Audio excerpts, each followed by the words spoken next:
Do you think you know everything about money? What if I told you that everything you've learned about finances is wrong? That the most important decisions about your money are made away from calculators, but in your head, influenced by fear, pride, ego, and life experiences? In this video, we'll reveal the darkest and most hidden side of money. We'll show you how our emotions, our past, and even the way we were raised influence our financial decisions in ways you never imagined. Inspired by the controversial book, The Psychology of Money by Morgan Housel, this video will make you rethink everything you know about wealth and financial success. We're not here to give you magic formulas or promises of getting rich quick. We're here to show you the raw truth. Financial success doesn't just depend on how much you know about money, but on how you behave with it. If you're tired of following financial advice that doesn't work and want to finally understand what really matters when it comes to money, keep watching. This video will open your eyes to what's really at stake. And believe me, it's not what you think. Let's get started. Financial DNA. Our relationship with money doesn't begin when we receive our first paycheck or make our first investment. It's shaped from an early age, based on each person's unique financial experiences. Imagine two people from different generations, one born in the 1950s and the other in the 1990s. The first grew up in a period of economic stagnation and high inflation, developing a natural instinct for caution and distrust of financial markets. The second experienced a period of stable economic growth and controlled inflation, generating a much more positive perception of investments.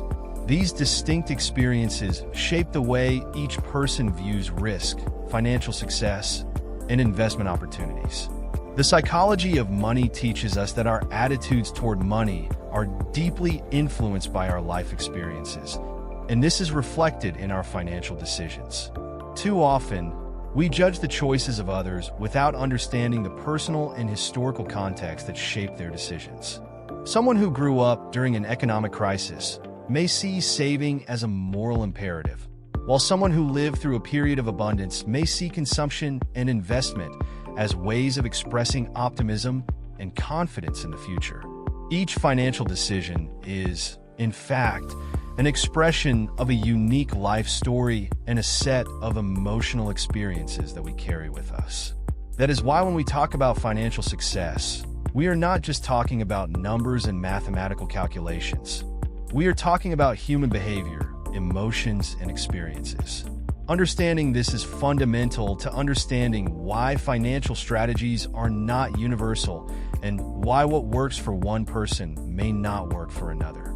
The book, The Psychology of Money, invites us to reflect on these complexities and develop a more empathetic and personalized approach to managing our finances. After all, we all do the best we can with the cards life has dealt us. And these cards are dealt very differently for each of us. Financial decisions and personal perspective. The financial decisions we make throughout our lives are deeply influenced by our personal experiences, family histories, and the economic context in which we were raised. Morgan points out that our choices with money are not guided solely by logic or technical knowledge, but also by the biases and perceptions we have developed over time. For example, someone who grew up during a recession may have a more conservative and cautious view of the financial market, while someone who experienced a period of economic growth may be more willing to take risks. These perspectives shape not only how we view money, but also how we use it. Someone who has seen their parents struggle with debt may prioritize financial stability by avoiding any form of debt. Conversely, someone who has seen their family thrive by investing in stocks may be more inclined to put money into risky investments. Thus, every decision we make reflects not only our current financial situation, but also our past experiences and the environment in which we grew up. This is one reason why two people with the same level of income and financial knowledge may make completely different investment decisions.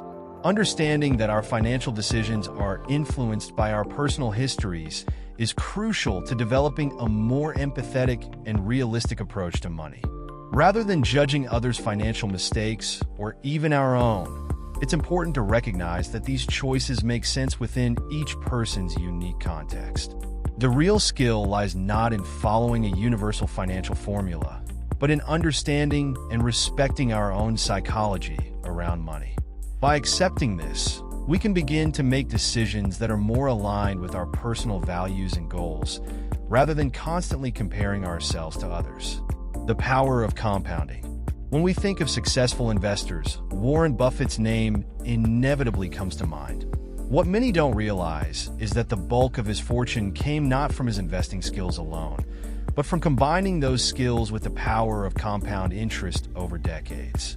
Amazingly, $81.5 billion of Warren's $84.5 billion net worth was accumulated after he turned 65.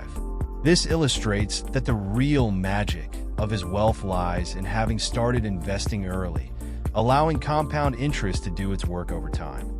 The concept of compound interest can be difficult to grasp in practice because its growth is exponential, which often defies our intuition. Imagine investing $1,000 at an interest rate of 8% per year. In the first year, the amount grows to $1,080. In the second year, you earn not only on your initial investment, but also on your accumulated profit, totaling $1,166.40. The growth may seem small at first, but over the course of decades, this effect can compound dramatically, creating a financial snowball effect. Warren's story is a testament to the fact that in the world of investing, time is your greatest ally. The secret to Warren's success lies in his longevity in the market and his patience in letting his money grow. Many investors seek quick returns and get carried away by passing trends, forgetting that in finance, time is a valuable asset. The patience and discipline to stay invested for long periods of time are as crucial as the ability to choose the right investments. This is a lesson everyone can learn. Building real wealth depends more on the length of time your money is invested than on trying to predict the market. The role of luck and risk. Luck and risk play fundamental roles in our financial lives, often more significant than we care to admit. As Morgan illustrates, random and uncontrollable events, such as Bill Gates' good fortune to attend the only school with a computer available in 1968, or the tragedy of his friend Kent Evans losing his life in a mountain climbing accident, show that success is not just a matter of skill or effort. Luck and risk are like unpredictable winds that can make or break any well-laid plan. Recognizing the influence of these factors helps us understand that not all financial decisions that result in success or failure are completely justifiable or predictable, which reinforces the importance of being humble about what we can and cannot control. On the other hand, awareness of the unpredictability of luck and risk should not lead to despair or inaction, but rather to preparation and prudence. Planning for the unexpected, diversifying investments, and maintaining a margin of safety are key strategies for mitigating the negative impacts of unforeseen events.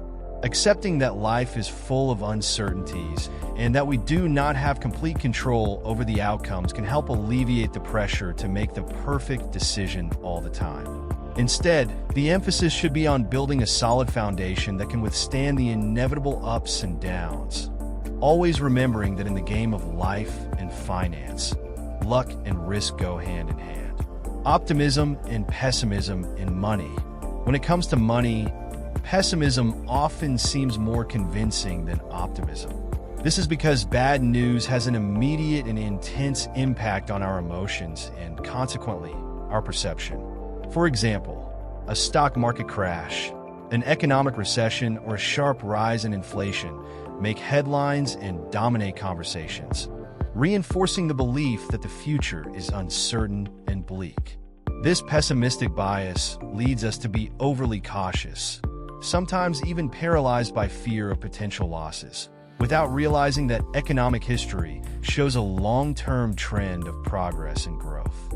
As Morgan points out, optimism is the belief that, despite temporary setbacks, the big picture is in our favor over time. However, optimism must also be balanced with realism. It is important to recognize that optimism does not mean ignoring risks or naively believing that everything will always go according to plan. Instead, it's about taking the long view and trusting that challenges and setbacks are normal, but that opportunities for growth and progress often outweigh obstacles. A balance between optimism and pessimism is essential to making informed financial decisions and maintaining an investment strategy that recognizes both the potential for gains and the risks involved.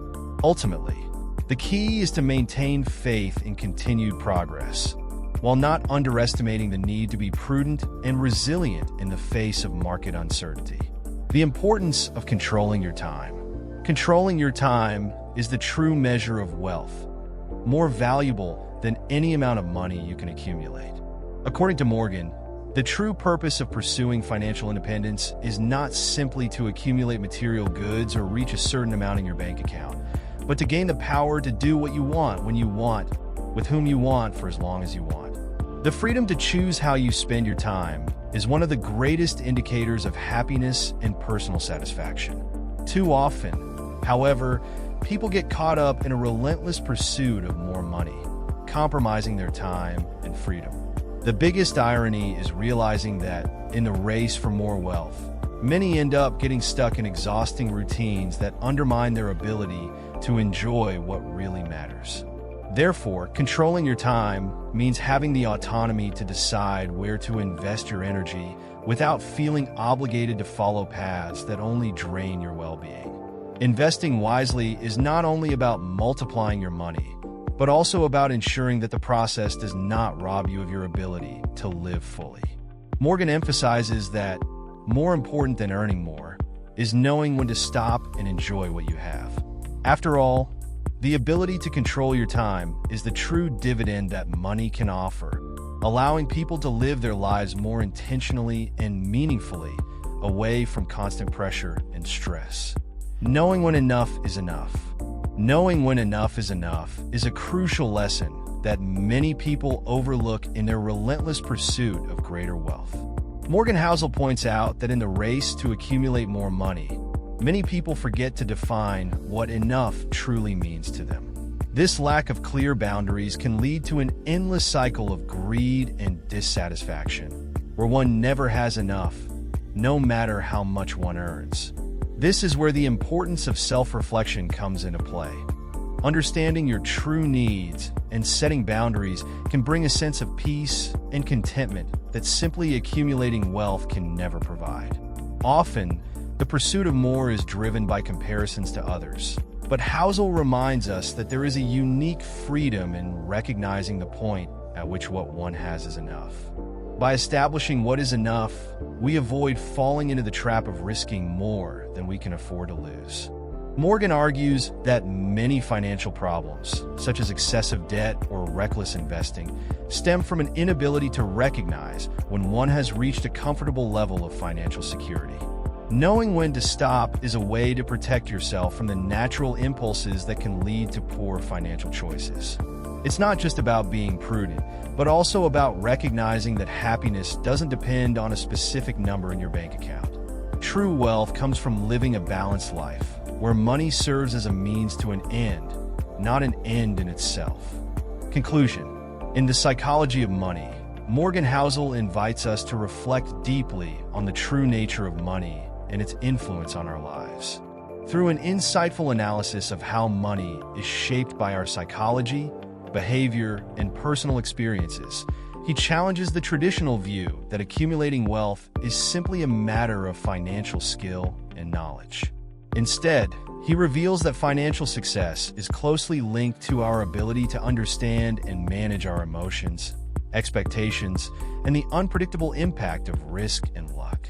The central message of the book is that true wealth lies not only in the amount of money we have, but in the quality of life we are able to build with it. The balance between optimism and pessimism, the importance of controlling time, and knowing when enough is enough are all essential aspects of a healthy and fulfilling financial life. By applying these principles, we are able to make more informed financial decisions that are aligned with our personal values, avoiding the trap of an endless quest for more. Ultimately, true wealth is measured by our ability to live a full and meaningful life, where money is an ally and not a master. By adopting this perspective, we can transform the way we live and relate to money, finding a more authentic and rewarding path to personal and financial fulfillment. Thanks for watching. If you enjoyed this video and want to see more inspiring content, don't forget to subscribe to the channel, like and share. Until next time, may your ideas become great achievements.